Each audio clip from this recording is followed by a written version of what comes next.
Vamos a ver algunas Biblias de los siglos XVII y XVIII. Concretamente, este ejemplar que tenemos aquí es una edición de la Biblia Piscator, escrita en alemán, con letras góticas, que tiene notas a pie de página y también en los laterales. Este es un ejemplar impreso en 1684. Por su tamaño, es una Biblia del tipo elefante, hoy llamaríamos de púlpito. Son Biblias para la lectura en las iglesias, también para uso personal, pero lo normal es que se depositaran en las iglesias para ser leídas públicamente. Aquí tenemos un fragmento del profeta Isaías, capítulo 52. Este es un ejemplar bastante bien conservado.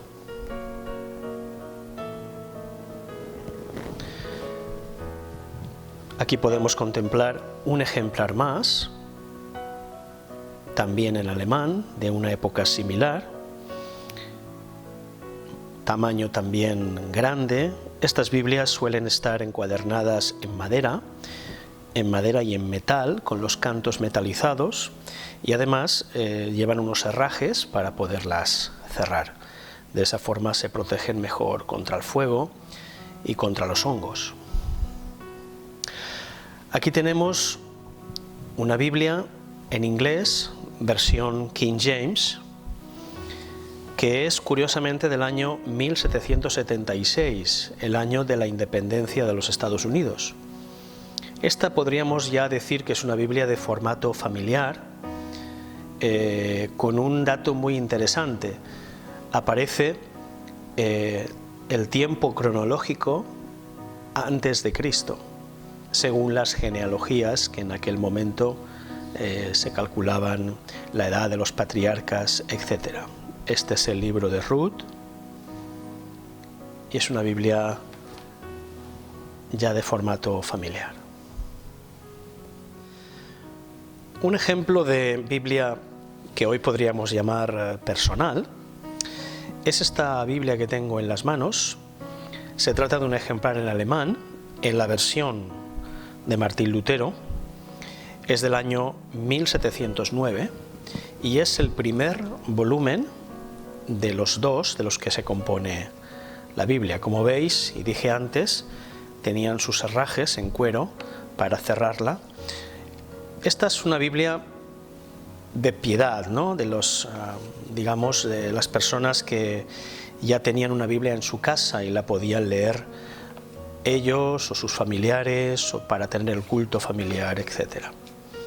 Es un ejemplo de cómo los pueblos europeos de la Reforma ya tenían sus Biblias personales, familiares, en sus casas.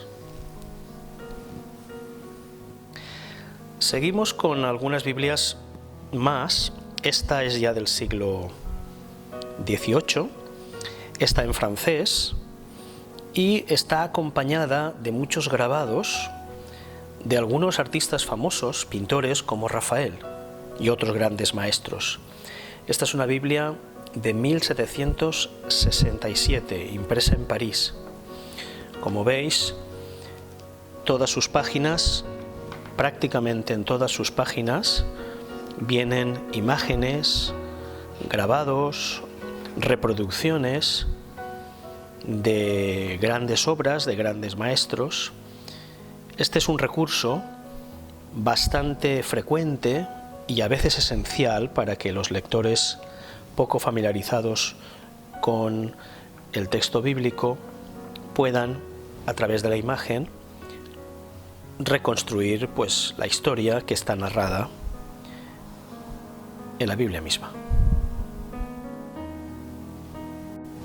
Este ejemplar es muy interesante. Es un salterio también del siglo XVIII, concretamente de 1760. Como podéis comprobar, además del texto de los Salmos, todos ellos están con su notación musical para que los eclesiásticos, normalmente eclesiásticos, pero también los miembros de las congregaciones, aquellos más con mayor formación puedan leer y cantar los salmos de David. Está impresa en Ámsterdam en 1760 y es muy interesante porque permite cantar los salmos.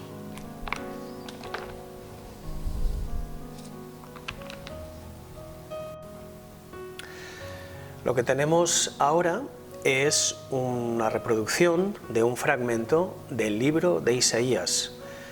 Esto es un pergamino en forma de rollo y este sí corresponde a una de las cuevas de Qumran, donde se halló una biblioteca esenia, de una comunidad esenia, donde había rollos de pieles con copias completas de libros bíblicos. Concretamente este es del libro de Isaías.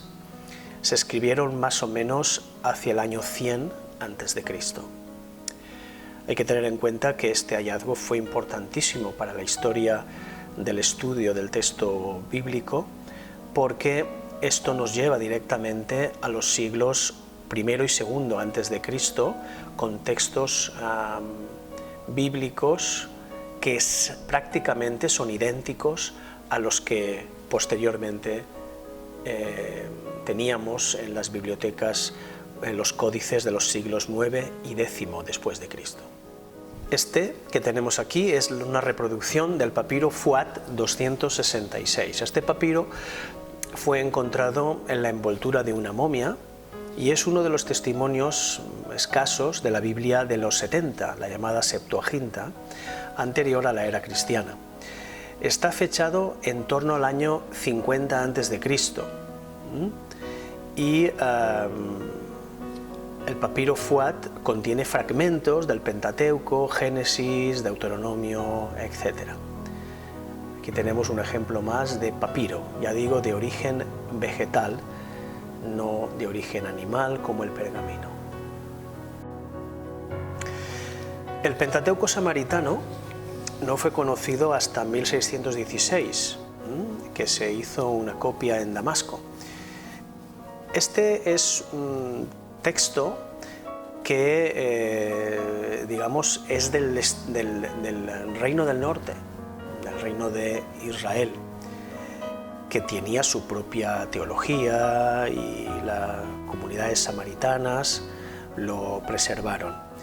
Es un pergamino que se conoce, como he dicho, como el Pentateuco samaritano, y si observáis, en el centro hay como un círculo en el que se incluye el texto, y este círculo es como la señal o la marca de agua para identificarlo como el monte Gerizim, el monte al que los samaritanos le tenían, digamos, tenían carácter sagrado para ellos, y no Sion en Jerusalén. Por último, vamos a ver un facsímil del Códice de Alepo. Este códice apareció en la gran sinagoga sefardí de Alepo. Actualmente se conserva en Israel. En su larga historia estuvo en El Cairo y también en Córdoba. Probablemente fue utilizado por el mismo Maimónides. Su fecha oscila entre el año 910 y 930 después de Cristo. Es un códice de los años 910-930.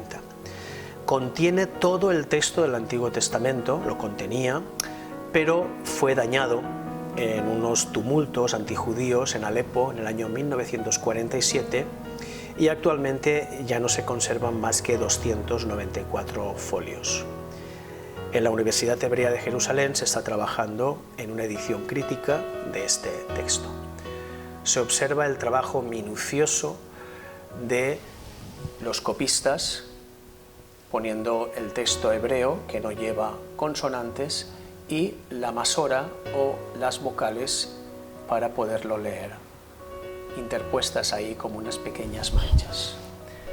Es un trabajo de precisión, limpio, ordenado, que realmente es muy interesante.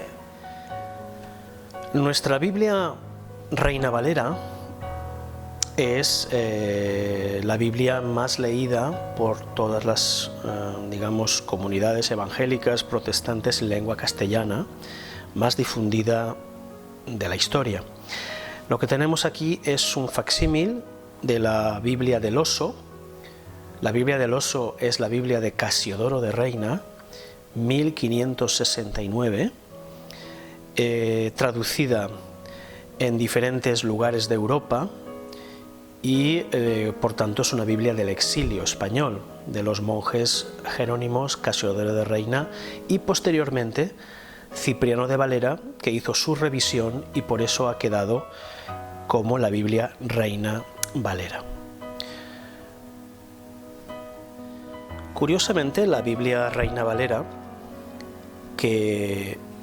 cuya edición final se hizo en 1602, quedó olvidada y, por así decirlo, dormida en las bibliotecas europeas durante 250 años.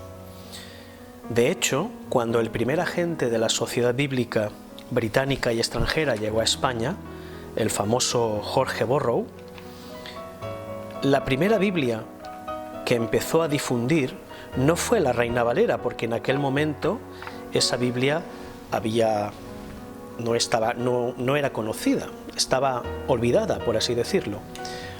Tuvo que echar mano de una Biblia conocida como la Estío de San Miguel, una Biblia traducida no desde los originales griegos y hebreos, sino desde el latín. Una Biblia que en aquel momento se distribuía en 6 volúmenes, con algunas ilustraciones, como podemos ver, y que las sociedades bíblicas usaron como texto para difundir la Biblia por España. Esta es un Estío de San Miguel, pero sin notas, como podemos ver, sin los libros apócrifos o deuterocanónicos, en un solo volumen. Esta está impresa en Londres o Nueva York, en una edición muy sencilla, y esta es de 1824. En 1836, 1840, las Biblias que se imprimían para distribuir eran la Estío de San Miguel, porque, insisto, la Reina Valera en este momento todavía no se ha recuperado. Como estaba diciendo, la Biblia Reina Valera había quedado olvidada, pero un profesor sevillano, Lorenzo Lucena, que fue a trabajar a Inglaterra, la encontró, la redescubrió. Y entonces, en 1862, después de leído y revisado el texto, la entregó a la Sociedad Bíblica Británica para que hiciera, ahora ya sí, la primera edición para distribuir masivamente de la Biblia Reina Valera. Aquí vemos, como dice la Biblia, que es los sacros libros del Viejo y Nuevo Testamento, versión revisada, Cipriano de Valera, se han olvidado de Casiodoro, y está impresa en Londres en 1869, año del sexenio revolucionario español, de la Primera República Española posteriormente, años en los cuales hubo un mayor espacio de tolerancia para distribuir la Biblia por toda España, ya con el texto, ahora sí, de la Reina Valera, texto que nos acompaña hasta el día de hoy.